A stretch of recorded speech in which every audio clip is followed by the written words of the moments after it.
ಆಗಿರುತ್ತೆ. ಎಲ್ಲಾ ಕರ್ನಾಟಕ ರಾಜ್ಯದ ಸಂಘಟನೆಯ ಜವಾಬ್ದಾರಿಯನ್ನು ನನಗೆ ಕೊಟ್ಟಿದ್ದಾರೆ. ಆದ್ರೆ ನನ್ನ ಗಮನ ಸ್ವಲ್ಪ ಮಟ್ಟಿಗೆ ಮಹಿಳೆಯರನ್ನ ಸಂಘಟನೆ ಮಾಡುವುದೇ ಪ್ರಾಮುಖ್ಯತೆ ಪಡ್ಕೊಂಡಿದ್ದೀನಿ. ಈಗ ನಾನು ಸೂಕ್ಷ್ಮವಾಗಿ ಹೇಳ್ತೇನೆ. ಸರ್ ಹೇಳಿದ್ರು, ನಮ್ಮ ಭೂಮಿಯ ಎಷ್ಟು ದೇಶಗಳಲ್ಲಿ ಇತಿಹಾಸ ಅಂದ್ರೆ ನಮ್ಮ ಹರಪ್ಪ ಮೊಹೆಂಜೋದಾರೋ ನಾಗರಿಕತೆ ಇರ್ಬೋದು, ನಮ್ಮ ದೇಶದಲ್ಲಿ ಬೇರೆ ಬೇರೆ ಗ್ರೀಕು, ಈ ತರದ ಬೇರೆ ಬೇರೆ ರಾಷ್ಟ್ರಗಳಲ್ಲಿ ನಮ್ಮ ರಾಷ್ಟ್ರದಲ್ಲಿ ನಾಗರಿಕತೆ ಶುರುವಾಯಿತು. ನಾವು ನಾಗರಿಕತೆನ ಬೆಳೆಸ್ಕೊಂಡು ಮನುಷ್ಯರಾಗಿ ಬಾಳಲಿಕ್ಕೆ ಶುರು ಮಾಡಿದ್ವಿ. ಅವರ ಮಾತಿನ ತಾತ್ಪರ್ಯ ಇಷ್ಟೇ, ನಾವೆಲ್ಲರೂ ಒಂದೇ ಮೂಲದಿಂದ ಬಂದಿರತಕ್ಕಂಥವ್ರು. ನಮ್ಮನ್ನ ಯಾರು ಈಗ ಆಳ್ಲಿಕ್ಕೆ ಶುರು ಮಾಡಿದ್ದಾರೆ ಅವರು ನಮ್ಮ ದೇಶದವರಲ್ಲ, ನಮ್ಮ ಭಾರತೀಯರಲ್ಲ, ನಾವೆಲ್ಲ ಭಾರತೀಯರು. ಮುಸ್ಲಿಮರು ಬೇರೆ ರಾಷ್ಟ್ರಗಳಿಂದ ನಮ್ಮ ರಾಜ್ಯಕ್ಕೆ ಬಂದಿರೋರಲ್ಲ, ಇಲ್ಲಿನವರೇ. ಅಂದ್ರೆ ಧರ್ಮ ಬದಲಾವಣೆಯಾಗಿದೆ. ಹೊರ ರಾಷ್ಟ್ರಗಳಿಂದ ಇಲ್ಲಿ ಆಳ್ವಿಕೆ ಮಾಡಲಿಕ್ಕೆ ಬಂದಿರುವಂತವರು ನಮ್ಮ ಭಾರತೀಯರನ್ನೇ, ನಮ್ಮ ಅಣ್ಣ ತಮ್ಮಂದಿರನ್ನೇ, ನಮ್ಮ ಅಕ್ಕ ತಂಗಿಯರನ್ನೇ ಧರ್ಮ ಬದಲಾವಣೆ ಮಾಡಿದ್ದಾರಷ್ಟೇ ಹೊರತು ಅವರು ನಮ್ಮ ಅಣ್ಣ ತಮ್ಮಂದ್ರೆ, ನಮ್ ಬ್ಲಡ್ ಗ್ರೂಪ್ ಅವರು. ಕ್ರಿಶ್ಚಿಯನ್ನರು ಅಷ್ಟೇ, ಬೇರೆ ಬೇರೆ ಧರ್ಮದವರು ಯಾರಿದ್ದಾರೆ ಎಲ್ಲರೂ ಮೂಲ ಭಾರತೀಯರು, ನಮ್ಮ ಅಣ್ಣ ತಮ್ಮಂದ್ರು.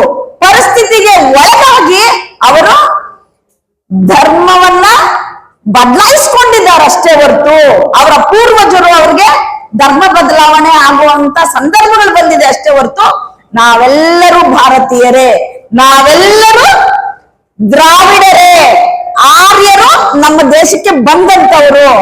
ಆದ್ರೆ ಬಂದಂತ ಆರ್ಯರು ನಮ್ಮನ್ನ ಆಳ್ತಾ ಇದ್ದಾರೆ. ಇದನ್ನ ಎಷ್ಟು ವರ್ಷ ನಾವು ಸಹಿಸಬೇಕು? ಎಷ್ಟು ವರ್ಷ ನಾವು ಕೈ ಕಟ್ಕೊಂಡು ಮೂಕ ಪಕ್ಷಿಗಳಾಗಿ ಇರಬೇಕು? ಇದಕ್ಕೆ ಒಂದು ಅಂತ್ಯ ಆಡ್ಬೇಕಲ್ವಾ? ಅದಕ್ಕಾಗಿ ಇಂತಹ ಚಿಂತನಶೀಲರು ಸಮಾಜಕ್ಕಾಗಿ ಈ ತರದ ಒಂದು ಸಂಘಟನೆ ಸೃಷ್ಟಿ ಮಾಡಿದ್ದಾರಲ್ವಾ? ಅದಕ್ಕಾಗಿ ನಾವೆಲ್ಲ ಈ ಸಂಘಟನೆಯಲ್ಲಿ ಸಂಪೂರ್ಣವಾಗಿ ಪಾಲ್ಗೊಂಡು ಈ ಚಳುವಳಿಯನ್ನ ನಾವು ಸಕ್ಸಸ್ ಮಾಡ್ಬೇಕಲ್ವಾ? ಈ ಯುದ್ಧವನ್ನ ಗೆಲ್ಬೇಕಲ್ವಾ?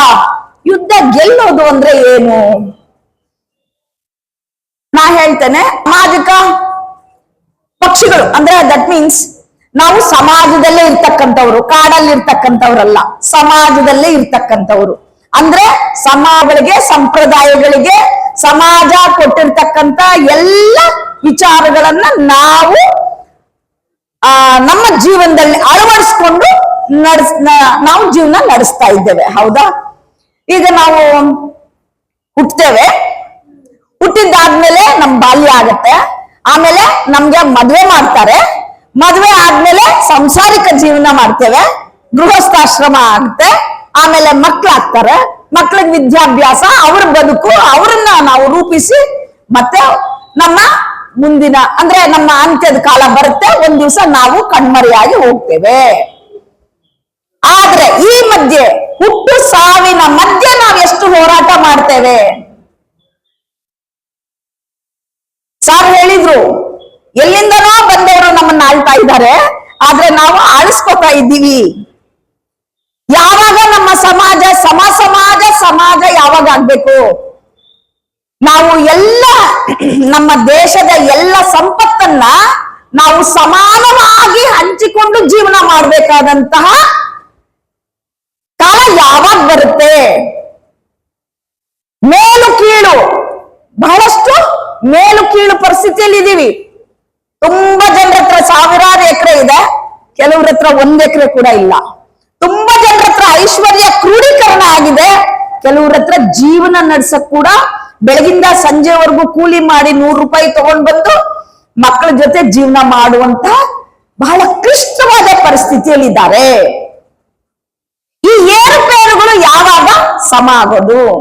ಈ ಏರುಪೇರುಗಳೆಲ್ಲ, ಈ ಅಸಮಾನತೆ ಯಾವಾಗ ಹೋಗೋದು? ಅದಕ್ಕಾಗಿ ದೇವರು ನಮ್ಗೆ ಕಳಿಸಿರ್ತಕ್ಕಂತ ದೇವದೂತ ಯಾರು? ಡಾಕ್ಟರ್ BR ಅಂಬೇಡ್ಕರ್ ಅವರು.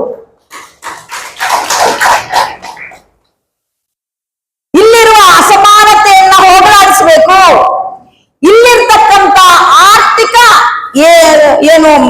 ಆರ್ಥಿಕ ಸಂಪತ್ತೇನಿದೆ ಅದು ಎಲ್ಲರಿಗೂ ಸಮಾನವಾಗಿ ಹಂಚಿಕೆ ಆಗ್ಬೇಕು. ಸಾಮಾಜಿಕವಾಗಿ, ಆರ್ಥಿಕವಾಗಿ, ಮುಖ್ಯವಾಗಿ ರಾಜಕೀಯವಾಗಿ ಎಲ್ಲರಿಗೂ ಅವಕಾಶ ಸಿಗಬೇಕು ಅನ್ನೋ ದೃಷ್ಟಿಯಿಂದ ದೇವರು ಕಳಿಸಿರ್ತಕ್ಕಂತ ದೇವದೂತ ಅವರು ಬರ್ದಿರ್ತಕ್ಕಂತ ಸಂವಿಧಾನ ನಮ್ಗೆ ಮಹಾನ್ ಗ್ರಂಥ. ಆ ಸಂವಿಧಾನದಲ್ಲಿ ನಮ್ಗೆ ಕೊಟ್ಟಿರುವಂತ ಅವಕಾಶಗಳನ್ನ ನಾವು ಸದುಪಯೋಗ ಪಡಿಸ್ಕೊಳ್ಬೇಕು.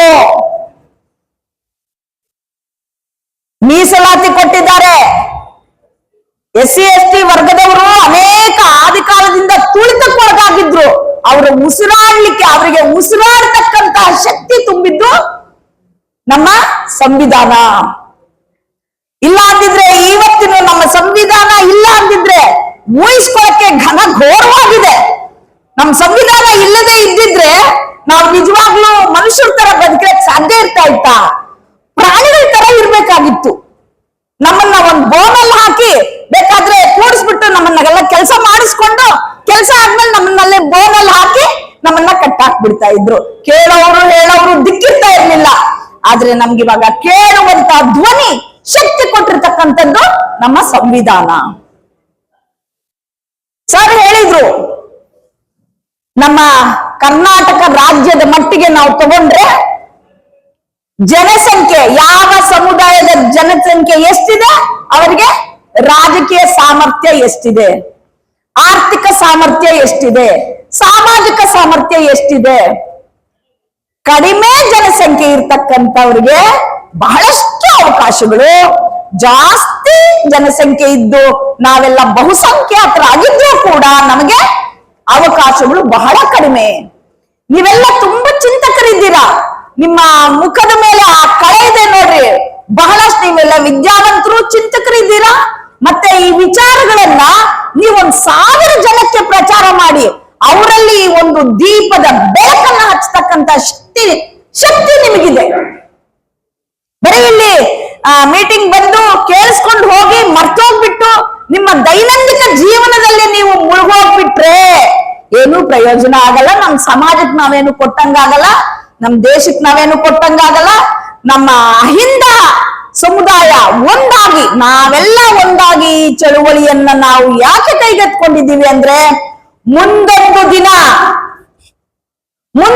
ದಿನ ನಾವು ಆಳುವ ವರ್ಗ ಆಗ್ಬೇಕು. ಆಳಿಸ್ಕೊಂಡಿದೀವಿ, ಸಾಕಾಗಿದೆ. ಇನ್ನೆಷ್ಟು ವರ್ಷ ಅಂತ ಆಳಿಸ್ಕೋಬೇಕು? ಇನ್ನೂ ಒಂದು 50 ವರ್ಷ, ಇನ್ನೂ ಒಂದು 100 ವರ್ಷ, ಇನ್ನೂ ಒಂದು 200 ವರ್ಷ. ನಮ್ಮ ಮುಂದಿನ ಪೀಳಿಗೆ ಗತಿ ಏನಾಗ್ಬೇಕು? ಸರ್ ಹೇಳ್ತಾ ಇದ್ರು, ನಮ್ಮಲ್ಲಿ IAS ಆಫೀಸರ್ಗಳಿದ್ದಾರೆ. 3% ಇರ್ತಕ್ಕಂತಹ ಸಮುದಾಯಗಳು 90% IAS ಆಫೀಸರ್ಗಳಿದ್ದಾರೆ. ಹೇಗೆ ಅವರಿಗೆ ಅವರು ಸಹಾಯ ಮಾಡುವ ರೀತಿ ನೀವೆಲ್ಲನ್ನ ನೋಡಿ. ಒಬ್ಬ IAS ಆಫೀಸರ್ ಮೇಲ್ವರ್ಗದವರಾಗಿದ್ರೆ ಆ ಕೆಳವರ್ಗದ ಅಸಬಾರ್ಡಿನೇಟ್ಸ್ ಇರ್ತಾರಲ್ಲ ಅವರಲ್ಲಿ ಕೂಡ ತಮ್ಮದೇ ವರ್ಗದವ್ರನ್ನ ತಗೋತಾರೆ. ಯಾಕೆ ಆ ಮನಸ್ಥಿತಿ ಅವ್ರಿಗೆ? ನಾವೆಲ್ಲ ಈ ದೇಶದವ್ರೆ ಅಲ್ವಾ? ಯಾರಿಗೆ ಸಾಮರ್ಥ್ಯ ಇದೆಯೋ, ಯಾರಿಗೆ ಕೆಪಾಸಿಟಿ ಕ್ಯಾಲಿಬರ್ ಇದೆಯೋ ಅವ್ರು ತಗೋಬಹುದಲ್ವಾ? ಯಾಕೆ ಜಾತಿಯನ್ನೇ ಮುಖ್ಯ ಮಾಡ್ಕೊಂಡವ್ರು ಅವ್ರನ್ನ ತಗೋತಾರೆ ಅಂದ್ರೆ ಅವರಿಗೆ ಗೊತ್ತು, ಮುಂದಿನ ಪೀಳಿಗೆ ಈ ಬಹುಸಂಖ್ಯಾತರ ಕೈಗೆ ಏನಾದ್ರೂ ಹೋದ್ರೆ 3% ಇರ್ತಕ್ಕಂಥವ್ರು ಅವರು ಅನಾದಿ ಕಾಲದಲ್ಲಿ ನಮ್ಮನ್ನ ಹೇಗೆ ತುಳಿತಕ್ಕೆ ಒಳಗ್ ಮಾಡಿದ್ರು ಹಂಗೆ ಅವರ ಮುಂದಿನ ಪೀಳಿಗೆ ತುಳಿತಕ್ಕೆ ಒಳಗಾಗುತ್ತೆ ಅನ್ನೋ ಭಯದಲ್ಲಿ ಅವ್ರ ಪೀಳಿಗೆಯನ್ನು ಮುಂದುವರಿಸ್ತಕ್ಕಂತ ಆಲೋಚನೆ ಇಟ್ಕೊಂಡಿರ್ತಾರೆ. ಅವ್ರ ಮನ್ಸಲ್ಲಿ ಅದಿದೆ, ಆದ್ರೆ ನಮಗ್ ಗೊತ್ತಾಗಲ್ಲ. ಆ ಸಂದರ್ಭ ಬಂದಾಗ ಅವ್ರು ಕರೆಕ್ಟ್ ಆಗಿ ಅವ್ರನ್ನ ಕ್ಯಾಚ್ ಮಾಡಿ ಅವ್ರನ್ನ ಯಾವ ಸ್ಥಾನಕ್ಕೆ ತಗೊಂಡೋಗ್ಬೇಕು ಆ ಸ್ಥಾನಕ್ಕೆ ತಗೊಂಡೋಗಿ ಕೂಡಿಸ್ಬಿಡ್ತಾರೆ. ಕೊನೆಗೆ ಇನ್ನು 50 ವರ್ಷ ಆಗ್ಲಿ 100 ವರ್ಷ ಆಗ್ಲಿ ಅವರ ಕೈ ಕೆಳಗೆ ನಾವು ಬಹುಸಂಖ್ಯಾತರು ಇರಬೇಕಾದಂತ ಸಂದರ್ಭ ಬರುತ್ತೆ. ಬೇಡ, ಅಂತದೊಂದು ಸಂದರ್ಭ ಬರೋದು ಬೇಡ ನಮ್ಮ ಮುಂದಿನ ಪೀಳಿಗೆಗೆ. ನಾವು ಅದಕ್ಕಾಗಿ ಏನಾದ್ರೂ ತ್ಯಾಗ ಮಾಡೋಣ, ನಾವು ಅದಕ್ಕಾಗಿ ನಮ್ಮ ಸಮಯ ಕೊಡೋಣ, ನಾವು ಅದಕ್ಕಾಗಿ ನಾವು ಒಗ್ಗಟ್ಟಾಗೋಣ, ಸಂಘಟನೆ ಮಾಡೋಣ, ಈ ಬಗ್ಗೆ ಶಿಕ್ಷಣವನ್ನು ಕೊಡೋಣ, ಈಗಲೇ ಬದಲಾವಣೆ ಹೆಜ್ಜೆ ಹಾಕೋಣ. ನಾವು ಮಾಡದೇ ಇದ್ರೆ ಇನ್ಯಾರು ಮಾಡ್ತಾರೆ? ನಾವು ಮಾಡಿದ್ರೆ ನಮ್ಮ ಮುಂದಿನ ಪೀಳಿಗೆಗೆ ನಾವೊಂದು ಭವಿಷ್ಯತ್ತು ರೂಪಿಸ್ಕೊಟ್ಟಂಗಾಗುತ್ತೆ, ಅವ್ರಿಗೆ ಬೆಳಕು ಕೊಟ್ಟಂಗಾಗುತ್ತೆ. ನಮ್ಗ್ಯಾಕೆ ನಾವಿರೋಷ್ಟರಲ್ಲಿ ಇರೋಣ, ಏನೋ ಆರ್ಥಿಕವಾಗಿ ಒಂದಷ್ಟಿದ್ದೇವೆ, ಸಾಮಾಜಿಕವಾಗಿ 4 ಜನ ನಮಸ್ಕಾರ ಮಾಡ್ತಾರೆ, ರಾಜಕೀಯವಾಗಿ ಅಧಿಕಾರ ಸಿಕ್ಕ್ರೆ ಸಿಕ್ಲಿ, ಹೋದ್ರೆ ಹೋಗ್ಲಿ, ನಾವ್ ಹೆಂಗಿದ್ರೆ ಹಂಗೆ ಹೋಗ್ಬಿಡೋಣ ಅನ್ಕೊಂಡ್ರೆ ನಮ್ಮ ಮುಂದಿನ ಪೀಳಿಗೆಯ ಭವಿಷ್ಯತ್ತೇನು? ಆ ಮುಂದಿನ ಪೀಳಿಗೆಯ ಭವಿಷ್ಯತ್ತನ್ನ ಉಳಿಸುವವರು ಯಾರು? ಅವರಿಗೆ ಸಾಮಾಜಿಕ, ಆರ್ಥಿಕ, ರಾಜಕೀಯ ಪ್ರಾಬಲ್ಯವನ್ನ ಕಲ್ಪಿಸಿಕೊಡುವವರು ಯಾರು? ನಾವೇಲ್ವಾ? ನಾವೇ ಮಾಡ್ಬೇಕಲ್ಲ. ಅದು ಹೊಸ ದಾರಿ ನಾವೇ ಹುಡುಕಬೇಕಲ್ಲ. ಬೇರೆಯವರು ಹಾಕಿರೋ ದಾರಿಯಲ್ಲಿ ಎಷ್ಟು ದಿವಸ ಅಂತ ನಾವು ಓಡಾಡೋದು? ನಾವೇ ಹೊಸ ದಾರಿ ಸೃಷ್ಟಿ ಮಾಡೋಣ. ಆಗ್ಲಿ, ನಮ್ಮ ಇಡೀ ಜೀವನ ಅದಕ್ಕಾಗಿ ಸರಿಸಬೇಕಾಗುತ್ತಾ? ಸರಿಸೋಣ. ನಮ್ಮ ಮುಂದಿನ ಪೀಳಿಗೆ ಸುಖವಾಗಿರುತ್ತಲ್ಲ. ನಮ್ಮ ಮುಂದಿನ ಪೀಳಿಗೆ ಈ ಅಸಮಾನತೆಯ ನರಕದಲ್ಲಿ ನರಳದಿರ ಅವರನ್ನ ಕಾಪಾಡ್ತೀವಲ್ಲ, ಅದೇ ಸಾಕು ನಮ್ಮ ಜೀವನದ ಸಾರ್ಥಕತೆ. ಈಗ ನಾವು ಆಲೋಚನೆ ಮಾಡಿದಾಗ ನಾವೆಲ್ಲ ಒಬ್ಬೊಬ್ಬ ಸೇನಾನಿಗಳಾಗಿ ಈ ಸಮಾಜದಲ್ಲಿ ಅಹಿಂದ ಚಳುವಳಿಯನ್ನ ಬೇರೆ ಮಟ್ಟದಲ್ಲಿ ಸಂಘಟನೆ ಮಾಡಿದ್ರೆ ಮುಂದೊಂದು ದಿನ ನಾವು ಬಹುಸಂಖ್ಯಾತರು, ಯಾರೋ ಅಲ್ಪಸಂಖ್ಯಾತರು, ಮತ್ತೆ ಹಿಂದುಳಿದ ವರ್ಗದವರು, ದಲಿತ ಸಮುದಾಯದವರು ನಾವೆಲ್ಲ ಸೇರಿ ಒಂದು ಕಡೆ ಕೂತು ಆಲೋಚನೆ ಮಾಡಿದ್ರೆ, ಒಂದು ಕಡೆ ಕೂತು ನಾವು ಕೆಲಸ ಮಾಡಿದ್ರೆ, ನಮ್ಮ ವಿಚಾರಗಳನ್ನ, ನಮ್ಮ ಚಿಂತನೆಗಳನ್ನ ಇನ್ನೊಬ್ಬರಿಗೆ ಹಂಚ್ಕೊಂಡ್ರೆ, ನೀವೊಂದು 10 ಜನರ ಮನಸ್ಸಿನೊಳಗೆ ಹೊಕ್ಕು ಈ ಅಹಿಂದ ಚಳುವಳಿಯ ವಿಚಾರಗಳನ್ನ ಅವರಿಗೆ ಮನವರಿಕೆ ಮಾಡಿಕೊಟ್ರೆ ದೊಡ್ಡ ಹೋರಾಟನೇ ಆಗುತ್ತೆ. ಪ್ರತಿಯೊಬ್ಬರು ಆ ಕೆಲಸ ಮಾಡ್ಬೇಕಾಗುತ್ತೆ. ಈಗ ರಾಜ್ಯ ಮಟ್ಟದಲ್ಲಿ ಸಂಘಟನೆ ಮಾಡಿದ್ದೇವೆ, ಈಗ ಜಿಲ್ಲಾ ಮಟ್ಟದಲ್ಲಿ ಸಂಘಟನೆ ಮಾಡ್ಲಿಕ್ಕೆ ಹೊರಟಿದ್ದೇವೆ, ವಿಭಾಗ ಮಟ್ಟದಲ್ಲಿ ಮಾಡ್ತಾ ಇದ್ದೇವೆ, ಇನ್ನು ಜಿಲ್ಲಾ ಮಟ್ಟದಲ್ಲಿ ನಿಮ್ ಜವಾಬ್ದಾರಿ. ನೀವು ಯಾರು ಹಿಂದ ಸೇನಾನಿಗಳಾಗ್ಬೇಕು ಅನ್ಕೋತಾ ಇದ್ದೀರಾ, ನಿಮ್ಗೆ ಆ ಒಂದು ಆಸೆ ಇದೆ, ಆಶಯ ಇದೆ, ಅವ್ರಿಗೆ ಮಹಿಳೆಯರು ನೀವೆಲ್ಲರೂ ಸೇರಿ ಒಂದು ಸೇನಾನಿಗಳಾಗಿ ಜಿಲ್ಲಾ ಮಟ್ಟದಲ್ಲಿ ಸಂಘಟನೆಗಳನ್ನ ಕ್ರಿಯೇಟ್ ಮಾಡ್ಬೇಕು. ಸಂಘಟನೆ ಮಾಡಿದ್ಮೇಲೆ ಮಹಿಳೆಯರು ಬಹಳ ಮುಖ್ಯವಾಗಿ, ಯಾಕೆ ಅಂತ ಹೇಳಿದ್ರೆ, ನೀವು ಹಿಸ್ಟ್ರಿ ಓದಿ, ಫ್ರಾನ್ಸ್ ಕ್ರಾಂತಿ, ರಷ್ಯಾ ಕ್ರಾಂತಿ, ಭಾರತದ ಕ್ರಾಂತಿ ಎಲ್ಲ ಓದಿ, ಮಹಿಳೆಯರ ಪಾತ್ರ ಬಹಳ ದೊಡ್ಡದಾಗಿದೆ. ಎಸ್, ನಿಮ್ಗೆ ಇನ್ನೊಂದು ವಿಚಾರ ಹೇಳ್ತೇನೆ. ನನ್ ಬಗ್ಗೆ ನನಗೆ 2014ರಲ್ಲಿ ಕಿತ್ತೂರು ರಾಣಿ ಚೆನ್ನಮ್ಮ ಅವಾರ್ಡ್ ಬಂದಿದೆ. ಯಾಕೆ?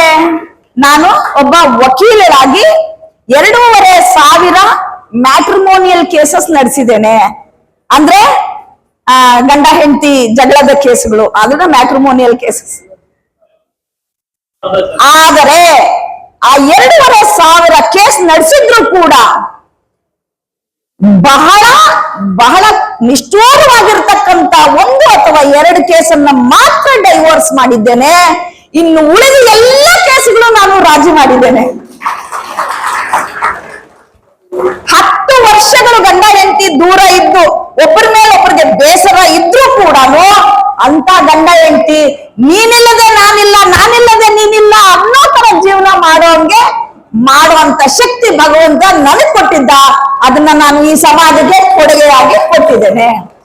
ಅದು ಇರ್ಲಿ. ಕಿತ್ತೂರು ರಾಣಿ ಚೆನ್ನಮ್ಮ ಇದು ಬಂದದ್ದಕ್ಕೆ ನೀವೆಲ್ಲರೂ ಒಬ್ಬೊಬ್ರು ಕಿತ್ತೂರು ರಾಣಿ ಚೆನ್ನಮ್ಮ ಆಗ್ಬೇಕು, ನೀವೆಲ್ಲರೂ ಒಬ್ಬೊಬ್ರು ಝಾನ್ಸಿ ರಾಣಿ ಲಕ್ಷ್ಮೀಬಾಯಿ ಆಗ್ಬೇಕು, ನೀವೆಲ್ಲರೂ ಒಬ್ಬೊಬ್ರು ಮದರ್ ತೆರೇಸಾ ಆಗ್ಬೇಕು. ಹಾಗೆ ನಿಮ್ಮಲ್ಲಿ ಎಲ್ಲ ಗುಣಗಳನ್ನ ನೀವು ಇಟ್ಕೊಂಡು ಈ ಒಂದು ಸಂಘಟನೆಗೆ ನಿಮ್ಮ ಸೇವೆಯನ್ನ ಮಾಡ್ಬೇಕು, ನಿಮ್ಮ ಸಮಯ ಕೊಡ್ಬೇಕು.